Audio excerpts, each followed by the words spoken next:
some people still have trouble even processing or acknowledging this topic as a valid national security issue for our country.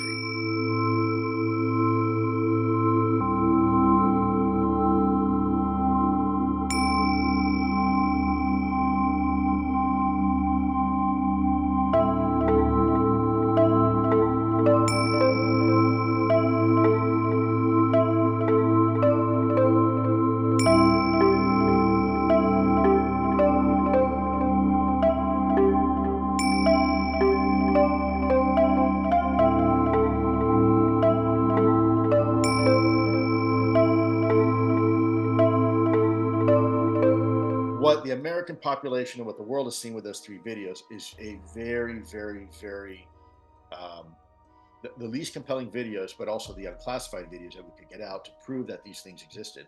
But they're the least compelling. We have videos in ultra 4K high definition that would knock your socks off. If you were to actually see these, there is no doubt what you're looking at. It is not a U.S. technology, and it's pretty sure not a foreign adversarial technology. This thing is something else.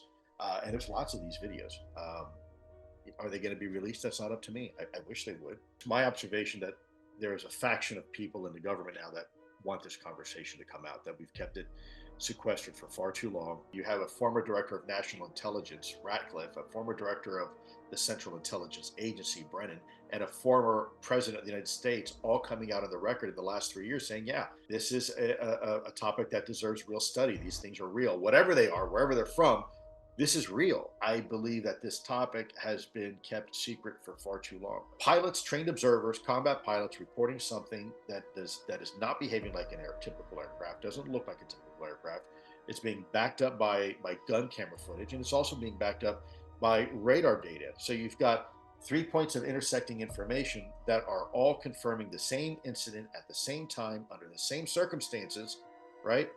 Um, in the same place. I have held in my hand material that scientists, I'm not a scientist, that paid scientists for the US government have done research on, conducted research on, and have said this is very special material and it's highly unlikely that it's made by human beings and it's engineered. Okay, so I've held that in my hand. I've also have held in my hand biological samples that have been removed, tissue samples removed from human beings that have, when analyzed, do not behave like anything that we are normally used to associating with being as natural part of the human body, and certainly looks to be some sort of technical device. When you have what they call a foreign object or a foreign body inside a human body, there are processes that occur, what they call an immunocascade, a white cell response to fight the invading object, whatever it is. The body wants to get rid of it. It wants to get it out of its system. These things don't seem to do that. These seem to be a technical device that encapsulates itself with some sort of tissue to mask the human tissue and avoid the human response. And it's also highly motile. What does that mean?